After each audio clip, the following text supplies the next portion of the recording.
नमस्कार। जय गोर्खा सम्पूर्णमा शुभ अभियानी। म गोर्खाल्यान्ड एक्टिभिस्ट समूहको पक्षबाट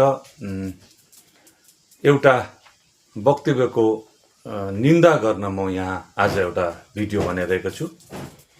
विशेष गरिकन हामीले यो देशमा, भारतको गोर्खाहरूले यो देशमा गोर्खाल्यान्ड राज्य मागेको हाम्रो राष्ट्रिय चिह्नारी अनि राजनीतिक सुरक्षा, जो चाहिँ संविधानको धारा 3 अनुसार हामीलाई प्राप्त हुन सक्छ भनेर हामीले धेरै वर्षदेखि सङ्घर्ष गरेर धेरैजनाले सादत प्राप्त गरिसकेको, जुन चाहिँ एउटा सङ्घर्षमय इतिहास यो विश्वले जानिसकेको छ अनि यो देशले बुझिसकेको छ। किनभने हाम्रो सिमानामा नेपाल देश भएकोले नै हामीलाई विशेष गरिकन हामीलाई यहाँ विदेशी अथवा नेपालको हो भन्ने सम्बोधन गरिरहेकोले हामीलाई आघात र हामीलाई आक्रान्त भएको हामीले महसुस गरिरहेको छौँ। यो देशको निम्ति हाम्रो पुर्खाहरूले दिएको त्याग र बलिदान, यो देशको निम्ति संविधान लेखेको हाम्रो पुर्खाको स्वर्ण इतिहास हुँदा हुँदै पनि नेपालसँग जोडिनु हाम्रो निम्ति मात्रै होइन, यो देशको निम्ति पनि एउटा लज्जास्पद कुरा हो भन्ने हामीलाई लागेको छ। 23-20मा हाम्रो जातिको समस्या समाधानको निम्ति केन्द्र सरकारद्वारा नियुक्ति गरिएको इन्टरलोक्युटर वार्ताकार श्री पंकज कुमार सिंह महोदयसँग एउटा दल, जो चाहिँ गोर्खा राष्ट्रिय कङ्ग्रेस भन्ने गर्छ, ती दलका एकजना नेता सुबोध पाक्रिङसँग को वक्तव्य र इन्टरलोक्युटरको जवाबले हामीलाई अझ त्रसित बनाएको हामी यहाँबाट भन्न चाहन्छौँ। त्यो मात्रै होइन, यी दुवै यदि त्यो कुरो सत्य हो भने हामी सुबोध पाक्रिङ गोर्खा राष्ट्रिय कङ्ग्रेसको जुन वक्तव्यलाई त घोर निन्दा मात्रै होइन, आपत्ति गर्छौँ। त्यसमा इन्टरलोक्युटरले भनेको जवाब यदि सत्य हो भने त्यसको दायित्व केन्द्र सरकारले लिन पर्छ। र कुरा अझ धेरै कहाँबाट जोडिन्छ भनेर भन्दाखेरि म तपाईहरुलाई 2-3 लाइन यसमा थप्न चाहन्छु। हामी यो देशको नागरिक हौं। हामीले पटक पटक बेला बेलामा, पटक पटक त म भन्न सक्दिनँ, बेला बेलामा भारत अनि नेपालको सन्धि माथि हामीले प्रश्न उठाइरहेको छौं। सुभाष घिसिङको समयमा 1950 सालको सन्धि धारा 7 जलाउँदाखेरि नै कालिम्पोङमा शहीद 27 जुलाईको एउटा शहीद दिवसको इतिहास आज हामीले मनाउन गइरहेको छौं। जसरी आज अन्य राष्ट्रसँग हाम्रो अलग सम्बन्ध छ, त्यसरी नै नेपालसँग पनि हाम्रो अलग सम्बन्ध छ।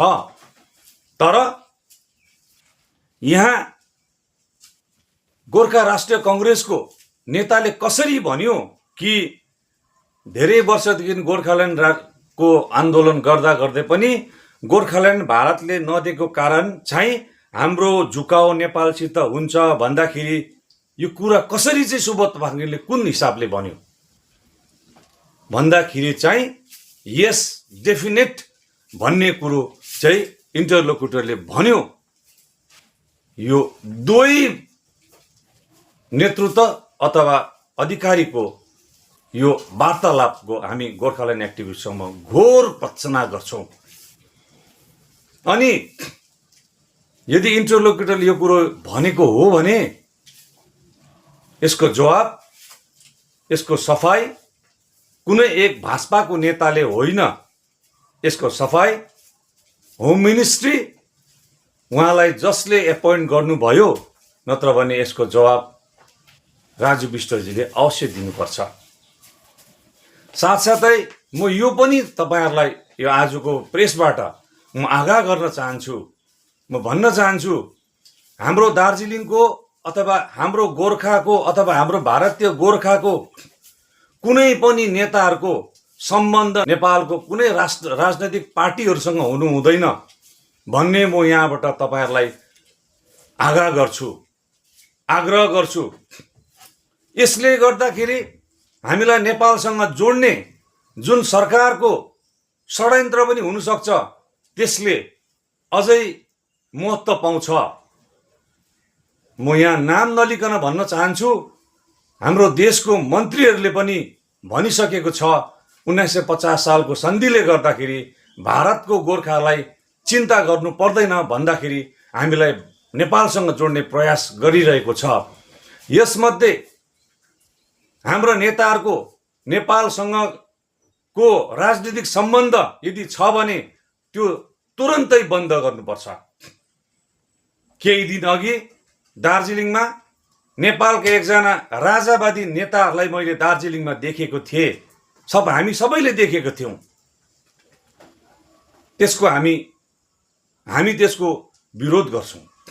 नेपालको कुनै पनि नेताहरू, कुनै पनि पार्टीको नेताहरूको भ्रमण व्यक्तिगत भ्रमण हुन सक्छ, आउजाउ हुन सक्छ, व्यापार हुन सक्छ, तर कुनै पनि राजनीतिक नेताहरूसँग उठबस हामी मान्न चाहदैनौँ।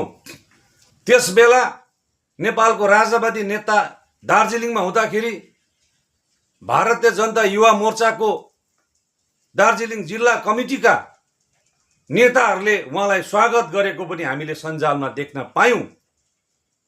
भारतीय जनता पार्टीको सरकारले पठाएको इन्टरलोक्युटरको यस्तो खालको यस डेफिनेट भन्ने कुरो, अनि नेपालको एकजना नेता, राजावादी नेता दुर्गा प्रसाईजी दार्जिलिङको भ्रमणमा हुँदा भारतीय गोर्खा युवा मोर्चा दार्जिलिङ अध्यक्षहरूले ती नेतालाई भेटेर स्वागत गरेकोले हामीलाई अझै सरकारको हामीमाथिको षड्यन्त्र उजागर भएको हामी भन्न चाहन्छौँ।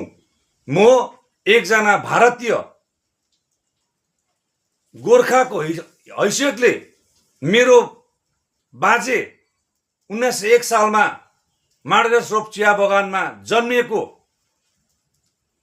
अनि मेरो बाजे अंग्रेजको अधीनमा कर्मचारी, मेरो बुवा यो देशको सरकारी कर्मचारी, अनि मेरो भाइ गोर्खाल्यान्डको निम्ति एकजना शहादत प्राप्त गर्ने परिवारको सदस्यको हैसियतले, म एकजना सचेत भारतीय नागरिकको हैसियतले यो देश मेरो हो अथवा यो देशभित्र गोर्खाल्यान्ड एक्टिभिस्ट समूहले आफ्नो समूह सञ्चालन गरिरहेको छ। यसमा म यही भन्न चाहन्छु, यो राजनीतिक कुरो होइन, यो देशको अन्तर्राष्ट्रिय विषयको कुरो हो। यो देशमा हामी भारतीय गोर्खाहरूको अवस्थान र स्थायित्वको प्रश्नको कुराहरू हो।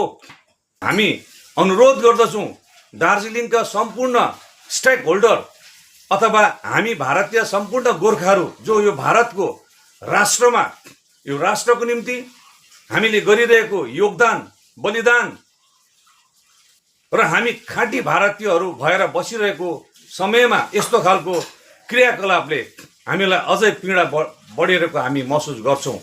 यसको विरोधमा कालिम्पोङबाट एकजना एक्टिभिस्ट भवेश भुजेल मात्रै अघि आएको हामीले देख्न पाएको छौँ। हामी गोर्खाल्यान्ड एक्टिभिस्ट समूहको पक्षबाट आज हामीले यो विरोधको वक्तव्य हामी दिइरहेका छौँ, जो विभिन्न सोसियल मिडियामा अवश्य आउनेछ, उहाँहरूले प्रचार गर्नेछ। यस्तै अरू पनि सामाजिक संस्थान, हाम्रा राजनीतिक दलहरूले गर्नुपर्छ। यो हामी भारतको सवाल हो भनेर गर्नुपर्छ भन्ने म तपाईलाई अनुरोध गर्दै यो मेरो भिडियोलाई यही अन्त गर्छु। जय गोर्खा, जय गोर्खाल्यान्ड,